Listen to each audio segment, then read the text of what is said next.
আসসালামু আলাইকুম, সবাইকে শুভেচ্ছা জানাচ্ছি। মাসুম মাহবুব দেখছেন আপনার ইউটিউব চ্যানেল এবং মাসুম মাহবুব ফেসবুক পেজ। পৃথিবীর যে প্রান্ত থেকে যারা দেখছেন সবার জন্য শুভকামনা, ভালোবাসা। প্রিয় দর্শক, বেশ কিছু ব্রেকিং খবর আছে আজকে আপনাদের জন্য। শুক্রবারে বেশ কিছু আনন্দের খবর দিতে চাই, যে খবরগুলো পেলে হয়তো আপনাদের মন ভালো হয়ে যাবে। আপনারা শুনতে এবং দেখতে পাচ্ছেন আশা করি। দর্শক যারা যেখান থেকে কমেন্ট করছেন আমি দেখতে পাচ্ছি। মাসুম ভাই, আপনি কেমন আছেন? আমি ইরানকে ভালোবাসি, গাজীপুর থেকে বিল্লাল। জি, ইরানকে ভালোবাসেন না? আমাকে বাসেন না? আমাকে একটু ভালোবাসবেন। শফিকুল ইসলাম মালদ্বীপ থেকে দেখছেন। মালদ্বীপ ভাই, মালদ্বীপ আসবো ইনশাআল্লাহ। চট্টগ্রাম থেকে কে দেখছেন? জি, মোহাম্মদ আহমদ নাকি নাম? দর্শক, প্রথম যে গুরুত্বপূর্ণ আমি আগে শিরোনামটা আপনাদেরকে এক নজর জানিয়ে রাখি। সেটা হলো, মধ্যপ্রাচ্য থেকে এবার আমেরিকা পালাতে শুরু করেছে ইরানের মার খেয়ে। তারা বিভিন্ন ঘাঁটি ছেড়ে পালাতে শুরু করেছে। অন্যদিকে আমেরিকা মিশরে আক্রান্ত হয়ে এটা বুঝতে পেরেছে যে ইরান আর এই অঞ্চলে তাকে থাকতে দেবে না। ৩ নাম্বার, গাজাতে গাজায় আবারও খসড়া শান্তি পরিকল্পনায় হামাস সম্মত হয়েছে এবং ইসরায়েলি বসতি স্থাপনকারীরা পশ্চিম তীরে আবারও হানা দিচ্ছে। পাশাপাশি কুয়েতে আজকে ব্যাপক অ্যাটাক করেছে ইরানের বাহিনীগুলো। দর্শক, আমি আপনাদেরকে প্রথমে গাজা বিষয়ে সংবাদটি দিয়ে চলে যাব মূল খবরে। আপনারা জানেন যে আমেরিকা ইরানের লড়াইয়ের মধ্যে গাজায় থেমে থেমে হামলা চালাচ্ছে দখলদার বাহিনী এবং প্রতিদিনই কম বেশি সেখানে মানুষ মারা যাবার খবর পাচ্ছি। তো বলা হচ্ছে, গাজার শান্তি বোর্ড জানিয়েছে হামাস এমন একটি কর্ম পরিকল্পনায় সম্মত হয়েছে যার আওতায় পর্যায়ক্রমে হামাস নিরস্ত্রীকরণ করবে, মানে অস্ত্র নিরস্ত্রীকরণে তারা সাড়া দিয়েছে এবং একই সাথে গাজা থেকে ইসরায়েলি সেনা প্রত্যাহার করা হবে। হামাস প্রতিনিধি দলের একজন সদস্য আল জাজিরাকে জানিয়েছে যে এই চুক্তির বাস্তবায়ন নির্ভর করবে ইসরায়েলের চুক্তির অংশ বাস্তবায়নের উপর, যার মধ্যে গাজা থেকে তাদের বাহিনী প্রত্যাহারও অন্তর্ভুক্ত। হামাস আরও বলেছে যে ইসরায়েল নিরস্ত্রীকরণ চুক্তিতে অনুমোদন না দেয়া পর্যন্ত তারা কোনো পদক্ষেপ নেবে না। আগে ইসরায়েলকে এই অঞ্চল ছেড়ে যেতে হবে, গাজা, তারপর ক্রমান্বয়ে আস্তে আস্তে অস্ত্র জমা দেওয়ার কাজটি করবে হামাস। পাশাপাশি মার্কিন প্রেসিডেন্ট ডোনাল্ড ট্রাম্প চুক্তিটি ঘোষণা করার মাত্র কয়েক ঘন্টা পরেই উত্তর গাজায় ইসরায়েলি বিমান হামলায় ফিলিস্তিনিরা আহত হয়েছেন। যখন ডোনাল্ড ট্রাম্প এই চুক্তিটি ঘোষণা করছেন, ঠিক তখনই আবার দেখা যাচ্ছে উত্তর গাজা ইসরায়েলি বাহিনী আবারও হামলা চালিয়েছে। তো গাজা রোডম্যাপের দ্বিতীয় পর্বের প্রতিপালন নিশ্চিত করতে মিশর মধ্যস্থতাকারী হিসেবে যুক্তরাষ্ট্র, কাতার ও তুরস্ককে নিয়ে একটি শীর্ষ সম্মেলনের আয়োজন করবে শীঘ্রই, এমনটি জানানো হয়েছে। পাশাপাশি নাবলুস ও পার্শ্ববর্তী গ্রামগুলোতে ইসরায়েলি বাহিনী এবং বসতি স্থাপনকারীদের হামলায় অন্তত আরও ১১ জন ফিলিস্তিনি আহত হয়েছেন এবং হেব্রন ও রামাল্লার কাছেও হামলার খবর পাওয়া গেছে। যখন চুক্তি নিয়ে আলোচনা বা চুক্তি হচ্ছে, তখন ওরা থেমে থাকছে না, ওরা একের পর এক আক্রমণ করছে। দর্শক, পাশাপাশি সবচেয়ে বড় গুরুত্বপূর্ণ খবরটি আগে দিয়ে নেই, তারপর আমরা বিশ্লেষণে যাব। আহ ইরানের জনসংযোগ দপ্তর জানিয়েছে আইআরজিসির যে অপারেশন তারা যে নাসার তার পরের যেই ফেজটা শুরু হয়েছে ২৭তম পর্যায়ে, এবং তারা মার্কিন যুক্তরাষ্ট্রের যে কুয়েতে অবস্থিত ঘাঁটি সেখানে ব্যাপক অ্যাটাক করেছে এবং বলা হচ্ছে আহমদ আল জাবের বিমান ঘাঁটিতে টহলরত ড্রোনগুলো বিমান আশ্রয় কেন্দ্র, স্যাটেলাইট সংযোগ ব্যবস্থা এবং সরঞ্জাম সংরক্ষণগারগুলোকে লক্ষ্যবস্তু বানিয়েছে ইরানের মিসাইল এবং ড্রোন। এবং এই স্থাপনাটি মার্কিন বিমান ও নজরদারি কার্যক্রমের একটি প্রধান কেন্দ্র এবং মার্কিন বাহিনীর রসদ সরবরাহের জন্য এটি গুরুত্বপূর্ণ কেন্দ্র হিসাবে বলা হয়েছে। অর্থাৎ তারা বলছে যে ইরানের সেনাবাহিনী কুয়েতে মার্কিন আল জাবের বিমান ঘাঁটিতে হামলা করে সেখানে মার্কিন যতগুলো সমরাষ্ট্রের অবস্থান ছিল সবগুলোকে টার্গেট করে ধ্বংস করে অ্যাটাক করে ধ্বংস করেছে। ইসলামাবাদ সমঝোতা স্মারকের শর্ত লঙ্ঘনের জেরে জুলাই মাসের শুরু থেকে যুক্তরাষ্ট্র ইরানের দক্ষিণাঞ্চলীয় প্রদেশগুলোতে ব্যাপক অ্যাটাক করে। ইরান পাল্টা অপারেশন নাসর টু নামে তারা আবারও অপারেশন শুরু করে এবং বলা হচ্ছে মার্কিন যে ঘাঁটিগুলো রয়েছে মধ্যপ্রাচ্যে তাদেরকে লক্ষ্য করে অ্যাটাকগুলো করা হয়। সেনাবাহিনী কেসমে বেসামরিক বাড়িঘরের মার্কিন হামলার তীব্র নিন্দা জানিয়েছে। পাশাপাশি তারা বলছে যে কুয়েতে আমেরিকার যেই ঘাঁটিগুলো ছিল সেখানে তারা দেখছিল যে আমেরিকা নতুন করে ইরানের বিরুদ্ধে যুদ্ধের জন্য আরো কিছু সমরাস্ত্র প্রস্তুত করেছে। ইরান আক্রমণ চালিয়ে সেগুলো ধ্বংস করে দিয়েছে। এবং ইন্টারেস্টিং ব্যাপার হলো যে কুয়েতের সবচেয়ে বেশি আক্রান্ত হয়েছে ইরান দ্বারা। তাদের পানি শোধনাগার, বিদ্যুৎ কেন্দ্র, তাদের মার্কিন ঘাঁটি সবগুলোকে উড়িয়ে দিয়েছে ইরান। আল জাজিরা বলছে শুক্রবার ইরান ঘোষণা করছে যে তারা কুয়েতের আহমদ আল জাবের বিমান ঘাঁটিতে মার্কিন সামরিক স্থাপনা লক্ষ্য করে হামলা চালিয়েছে এবং এই হামলাকে আগের দিন মার্কিন হামলার প্রতিশোধ হিসেবে বর্ণনা করছেন ইরান। গত 24 ঘন্টা ইরানের বিরুদ্ধে মার্কিন ইসরায়েলি যুদ্ধের সর্বশেষ ঘটনাবলীর একটি সংক্ষিপ্ত রূপ এটুকু জানা গেছে যে আমেরিকা এবং ইসরায়েল ইরানের কাছে এই লড়াইতে আবারও পরাজিত হয়েছে। দর্শক, ইরানের সেনাবাহিনী জানিয়েছে তাদের বাহিনী ড্রোন হামলায় কুয়েতের আহমদ আল জাবের ঘাঁটি ধ্বংস করেছে। কৌশলগত মার্কিন সামরিক স্থাপনা লক্ষ্য করে হামলা চালিয়েছে এবং সেটাকে নির্মূল করে দিয়েছে। আধা সামরিক সংস্থা তাসনিম নিউজ জানিয়েছে তারা ড্রোন ব্যবহার করে হ্যাঙ্গার, স্যাটেলাইট যোগাযোগ ব্যবস্থা এবং সামরিক সরঞ্জাম অর্থাৎ যেখানে মিসাইল স্টোরেজ সেগুলোকে ধ্বংস করেছে। এবং এক প্রকার এটুকু বোঝা গেছে যে ইরান তার প্রতিটি জবাব আমেরিকার চেয়ে একটু বাড়িয়ে দিচ্ছে, মানে আমেরিকা যা করছে ইরান তার চেয়ে একটু বেশি করার চেষ্টা করছে। দর্শক, মার্কিন যুক্তরাষ্ট্রের সবচেয়ে গুরুত্বপূর্ণ যুদ্ধ বিমানের নাম হলো F-35 স্টিলথ প্রযুক্তির। আপনারা জানেন যে F-35 কেনার জন্য তুরস্ক আমেরিকার সাথে বেশ দিন দরবার করছে। তো সেই F-35 জর্ডানে একটি হ্যাঙ্গারে রাখা ছিল।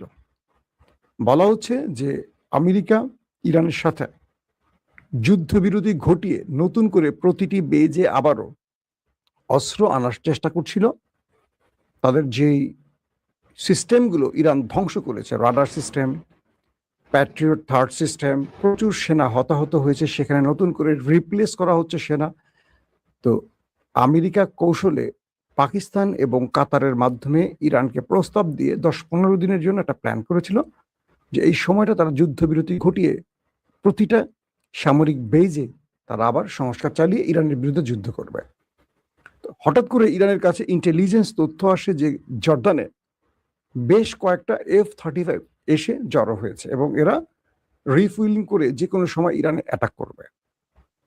ইরান এই তথ্যটি পেয়ে অগ্রিম জর্দানে মার্কিন ঘাঁটিতে সারপ্রাইজ অ্যাটাক করে এবং বলা হচ্ছে একসঙ্গে, ইরানের পক্ষ থেকে বলা হয়েছে একসঙ্গে তারা 3টি F-35 ধ্বংস করে দিয়েছে। এটা এ পর্যন্ত যুদ্ধে ফেব্রুয়ারির 28 তারিখ থেকে আজ পর্যন্ত যুদ্ধের সবচেয়ে বড় সারপ্রাইজ দিয়েছে আমেরিকাকে ইরান। ইরান বলছে আমরা 3টা F-35 ধ্বংস করেছি। শুধু 3টা নয়, সেইখানে থাকা হ্যাঙ্গারে আরো বেশ কয়েকটাকে আমরা ক্ষতিগ্রস্ত করেছি। মানে কোনোটা 40% ধ্বংস, কোনোটা 30% ধ্বংস, কোনোটা 70% ধ্বংস, অর্থাৎ সেগুলোকে ব্যাপক ক্ষতির মুখে ফেলছে বা সেগুলো ধ্বংস করছে। এবং সেখানে থাকা যে সামরিক বাহিনীর সদস্যরা ছিল এবং এই যুদ্ধ বিমানগুলোকে মেনটেনেন্স করছিলেন যেসব কর্মকর্তারা, তারা প্রাণ হারিয়েছে। এরপর আমেরিকা পাল্টা আবার অ্যাটাক চালায় ইরানের উপর। চালানোর পরপর ইরান আবার পাল্টা কুয়েতে আজকে ম্যাসিভ আকারে অ্যাটাক করে। এখন পর্যন্ত যে খবর পেয়েছি, কুয়েতেও প্রচুর ক্ষয়ক্ষতির মুখে পড়েছে আমেরিকা এবং তাদের সেনারা। ইতিমধ্যে মিশরে মার্কিন গ্যাসের ট্যাঙ্কারে অ্যাটাক হয়েছে এবং আপনারা জানেন যে মধ্যপ্রাচ্যের কোনো দেশকে বাদ রাখেনি ইরান অ্যাটাক থেকে, সবগুলো কেন্দ্রে অ্যাটাক করেছে। ইরান তার স্যাটেলাইট ইমেজে এমন একটি ছবি প্রদর্শন করেছে যেটা দেখলে আপনাদের মাথা নষ্ট হয়ে যাবে। ইরান বলছে যে আরব আমিরাত থেকে, আরব আমিরাতের সবচেয়ে বড় যে মার্কিন ঘাঁটি, সেখান থেকে সকল মার্কিন বিমান, তাদের স্যাটেলাইট তথ্য কেন্দ্র, তাদের আকাশ প্রতিরক্ষা সিস্টেম, তাদের যুদ্ধের হেডকোয়ার্টার সব সরিয়ে নেওয়া হয়েছে আরব আমিরাতের ওই মার্কিন ঘাঁটি থেকে। কয়েকটা ঘাঁটির অন্যতম যে ঘাঁটি, সেখানে আমেরিকা তার পুরো সদস্যদের আধুনিক প্রযুক্তি যা যা আছে সব সরিয়ে ফেলেছে। এবার ইরান দেখাচ্ছিল যে 5 দিন আগের দৃশ্য এটি, 5 দিন পরের দৃশ্য এটি। অর্থাৎ 5 দিন আগে এখানে 5টির মতো যুদ্ধ বিমান দেখা গেছে, 5 দিন পরে আর কিচ্ছু নাই, ফাঁকা করে ফেলছে আমেরিকা। এটা হলো আরব আমিরাত।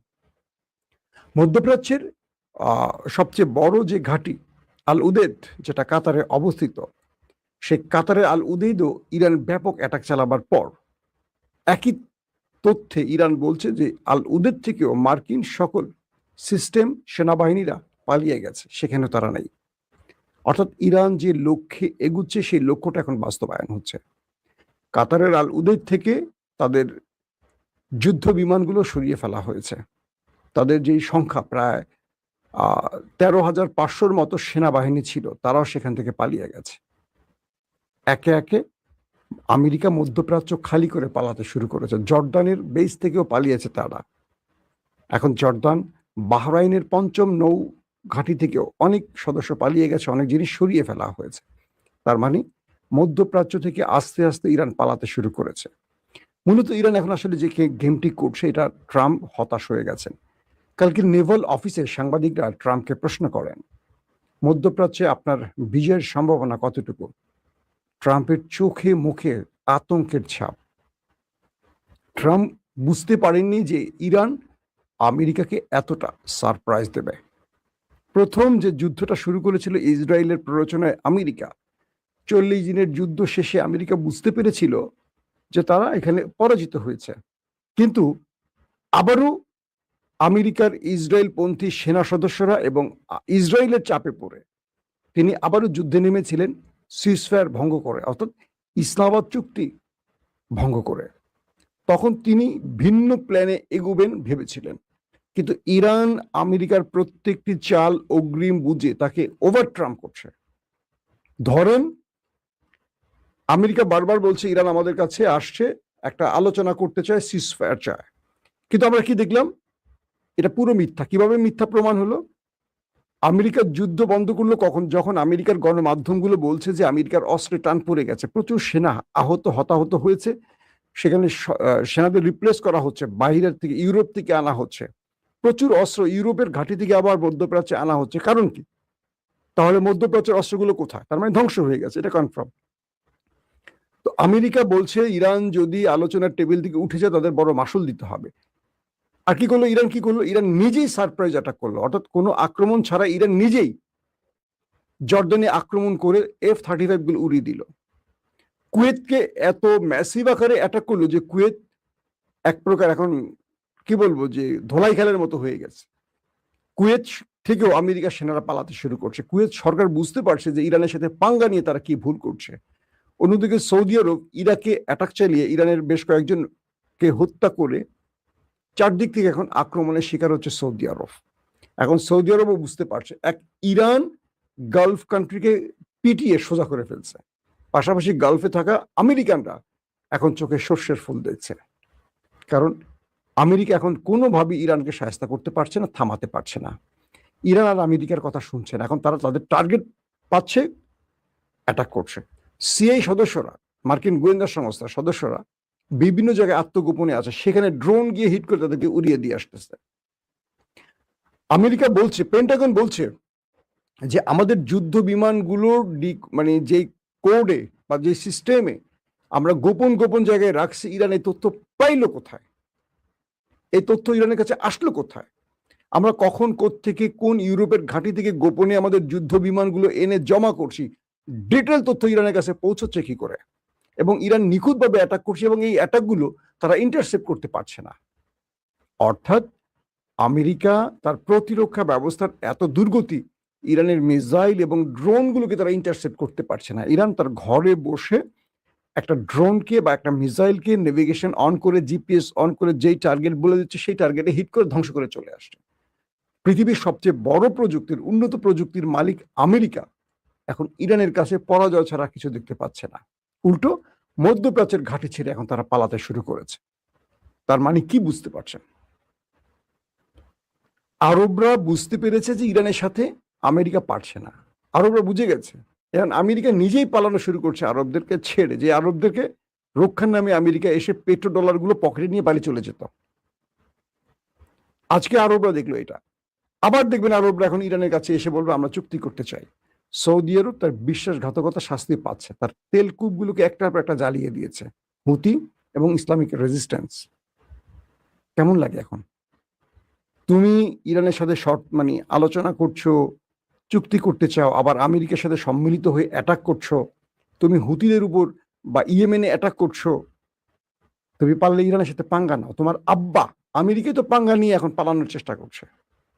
ইরান বলছে যারা বিশ্বাসঘাতক তাদের শাস্তি হবে। ইরান কাউকে ছাড়বে না, এবং ইরান এটাও বলে দিয়েছে আমেরিকার সাথে তার আলোচনা নয়, আলোচনা কোনোভাবেই আমেরিকার সাথে তারা এগিয়ে নেবে না। কারণ আমেরিকা বারবারই বিশ্বাসঘাতকতা করছে। এই অবস্থায় এখন আমেরিকা নতুন করে আলোচনা শুরু করতে পারছে না। আলোচনা টেবিলে আছে কিন্তু শুরু করতে পারছে না আলোচনা।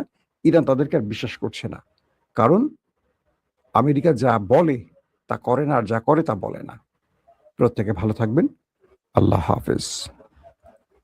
ওপেন দাইস মানে সত্যকে সত্য বলা, মিথ্যেকে মিথ্যে বলা। আমরা শোনা কথা নয়, চোখে যা দেখে তাই বলি।